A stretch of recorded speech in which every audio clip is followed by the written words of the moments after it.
Hi everyone, welcome to another video.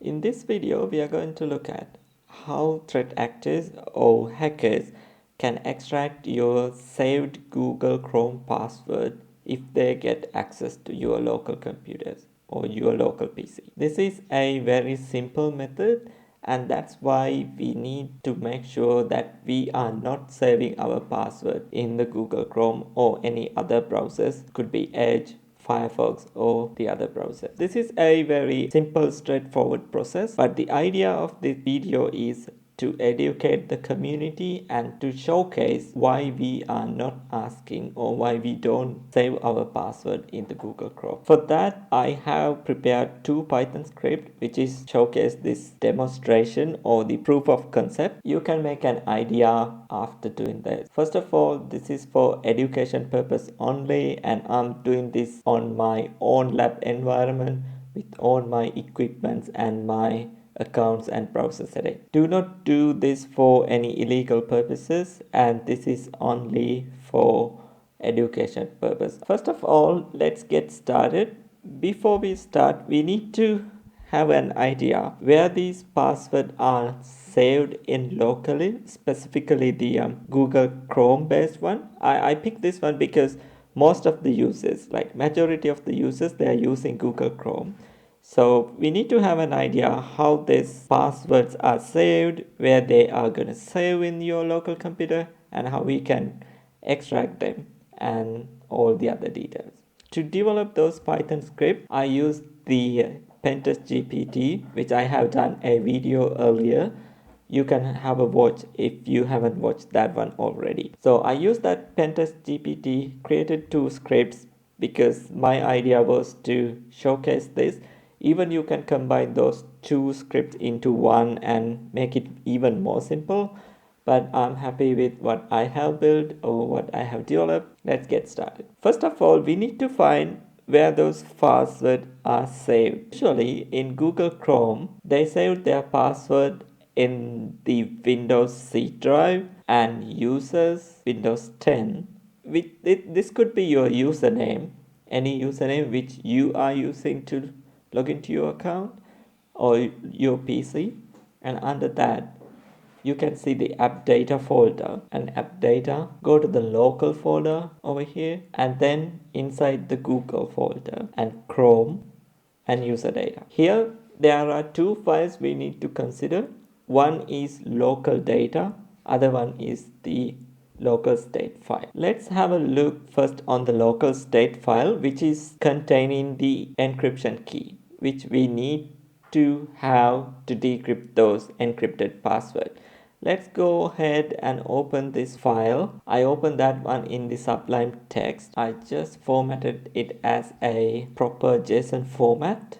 Now you can see all the data in that local state file. If we go down, we can see the encrypted key, which is needed for decrypt the password. This could be vary based on your installation, your local computer, and all those stuff. But this is important. We need to keep in mind about this file because we are going to discuss about this file when we are running the script. So the other file which we need to focus is local data folder, which is saved your password inside that file. It is under the same directory, but you have to go one more folder inside. It's default, and then when you go down you can see login data. Even if you open this file, you can't see anything. It's just random digits, all 0 bytes. There are plenty of lines down here. You can't read nothing. It's completely hex or just characters. That's it. What we are going to do is we are going to get this local data folder or file as a SQLite database, and then we are going to extract that file or that database and read the value, and using the encryption key we are going to decrypt those values. For that, I have prepared two files. One is to extract the password, other one is to decrypt the password. Simply what happened here is it's reach out the location which is logging data file contained, and it's copying that file into a local folder which is we are running that Python script, and then it's trying to get the username as well as the hash value or the encrypted password of the each and every entry. This is pretty much basic AI generated Python script. So you can say it's converted to a login vault DB, which is the SQLite DB format, and then we are going to extract it. And after that, once we extract it, we are going to decrypt the password. This is the code for that. I'm not going to explain the code one by one because anyone can generate those type of codes using AI nowadays.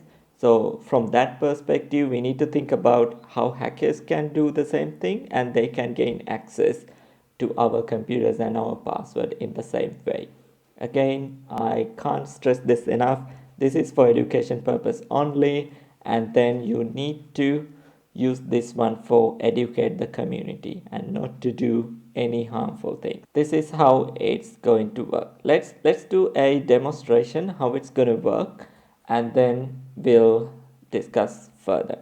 First of all, to run this, I need a PowerShell to run. Press Shift and open PowerShell window here, and then this is my folder. I'm inside this folder.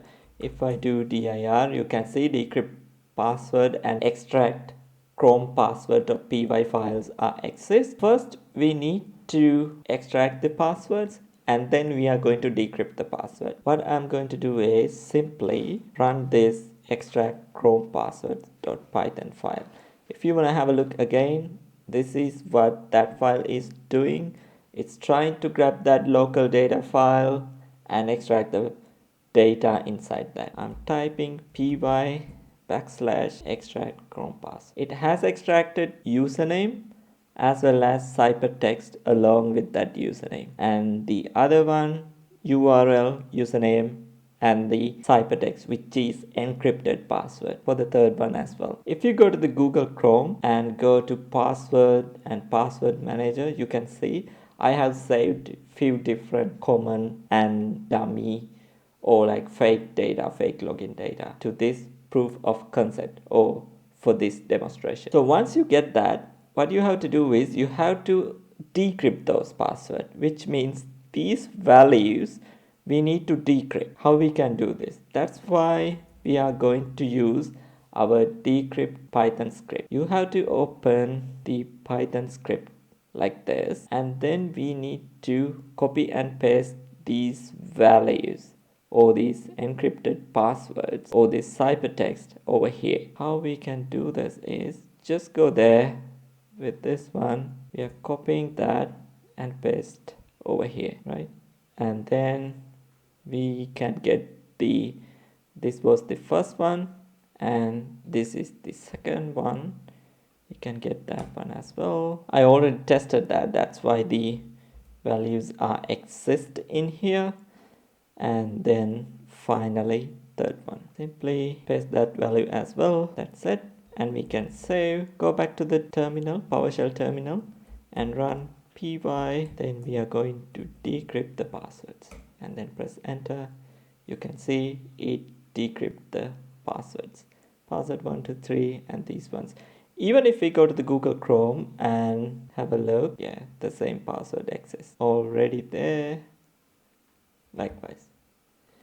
So if you want to test further, we can go somewhere and any website, and then you can use those data to extract the password. So for example, you can go to Outlook, then can go login, sign in, abc@outlook.com, and then click next.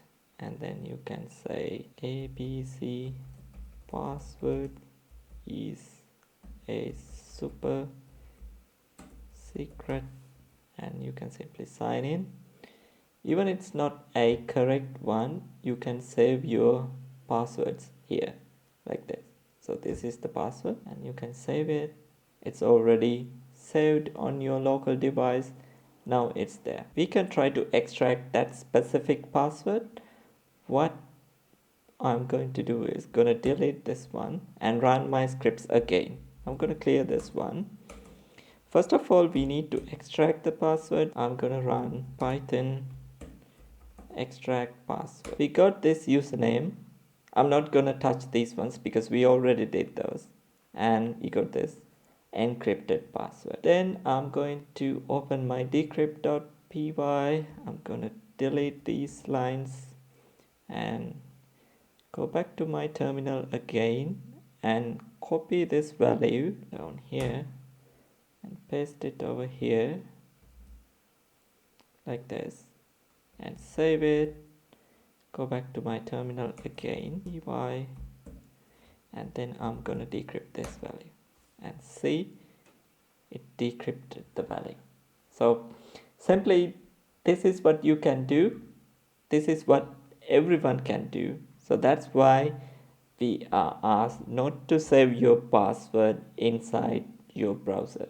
You can use password manager. There are plenty of password managers out there, so you can use one of them, or if you can afford, you can use a paid password manager as well. This is completely for your education, to educate the community and not to do any illegal or harmful purposes, and only for the education purpose. Again, I'm doing this is my own environment, my own browser and my own VM machine. That's it for the today. I hope you guys learned something throughout this video. If you like this video, please hit the like button and the subscribe to this channel, and we'll get back to another interesting video. Thank you guys. Thank you.